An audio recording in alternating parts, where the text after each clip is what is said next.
right, hello wine drinking people. Time for more of what I've had to drink yesterday, and our good friends from Palm Bay were in with Sella Mosca, one of the most important wineries in Sardinia, or the most important winery in Sardinia, you could say that. Definitely the largest winery, and they've been around over 100 years, and they've got 550 hectares of vineyards. Wow. The second largest contiguous vineyard in all of Europe. Wow. And 50% of the vines, 50% of their wines are drunk locally. So you know how important this producer is. If the locals are drinking it, this is pretty much typical Sardinian wine here.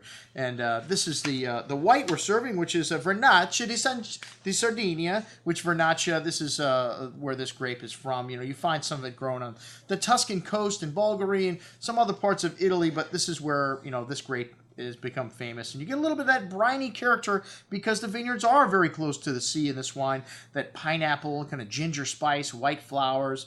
It's in the same family as Pagato and Favorita, but a really nice, light, refreshing white. What a little spritz to the finish, a light briny note. It's just screaming for some shellfish, and really has that lovely, typical minerality of vineyards close to the sea. A very good little wine. What a great little value at 13 and a quarter. This light little refresher. All right, and then the Teruzzi and Puthod was thrown in there, kind of in between all the other Sella Mosca wines. This is a blend of Vernaccia and Chardonnay and Sauvignon Blanc. And see some old barrique. They've lightened up the style of this wine, this Terre Di Tufi wine, at $15.75, a really good little value. It has a little bitter almond kind of character to the tree fruit on the nose, hints of white flower. They don't do malolactic anymore, not as of after 2010. And like I said, a little less oak in order to lighten up this wine. And really nice richness to the wine on the tongue, though. Texture of skim milk with bright melon and lemon citrus. A nice tangy mineral note to the finish, and a whetstone there. Very good little wine at $15.75. I remember not liking the 09, and I guess after they changed the style, they've lightened this up a little bit. To me, I like it.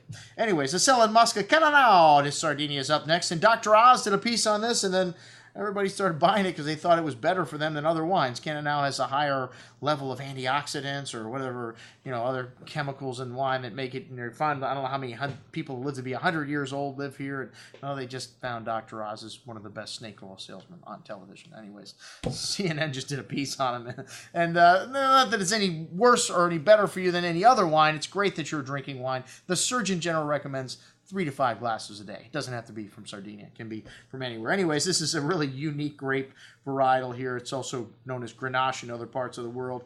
And it's the most widely planted varietal in Sardinia. They keep this for 1 year in neutral oak. And it's got a good amount of kind of dried herb and floral character to it. Some nice spice, maybe even a dried meat, kind of a wild character to this wine also. Light and refreshing red on the tongue with a good hand of that herbal and floral nuance from the nose through the finish. Not light and nuance, but a light and refreshing red, and like I said, very typical of what you find on the island of Sardinia. This is a $15.75, a very good little value also. All right, the Caringanao de Sulcis. And this wine spends 18 months in second passage American oak, and then 1 year in the bottle before release. And this is 07 vintage. I tasted this wine like a year ago or so with these guys, and it's just gotten better. Unbelievable, man. Only 5,000 cases of this wine made. A very small production wine for them, but lots of complexity on the nose. Dark spices, dried meats, floral notes, dried cherry and plum fruit. Like a little port-like also. They do a little appassimento style with these grapes.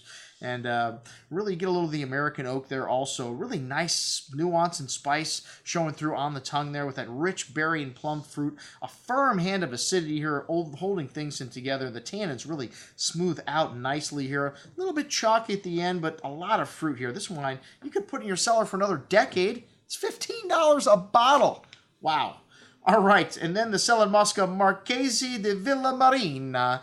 And this is their top wine. Well, their top Bordeaux-style wine anyways. It's $69 a bottle, and 100% Cabernet Sauvignon, a varietal that's been grown here for over 100 years. You wouldn't think of it as a varietal for Sardinia, but it's one of the only areas in Italy that has a DOCG for Cabernet Sauvignon.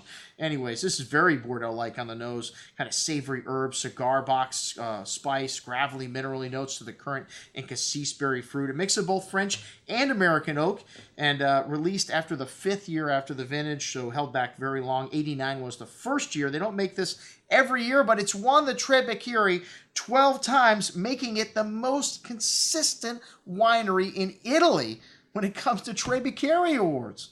Doesn't have the most, but for the amount of times they've produced it, they've got it more times than any other winery. Anyways, this is a lovely wine. Really lovely balance and elegance. You could mistake this for a fine Bordeaux. Cassis and currant berry fruit showing through. It's 04 vintage. It's 10 years old, but still really lovely freshness. This wine could last another couple of decades in your cellar. Most excellent juice. And that's what we had to drink with our friends from Sella Mosca. I'm your host, Andrew Lamposoni, signing off for the Wine Watch, saying remember, always drink the good stuff first.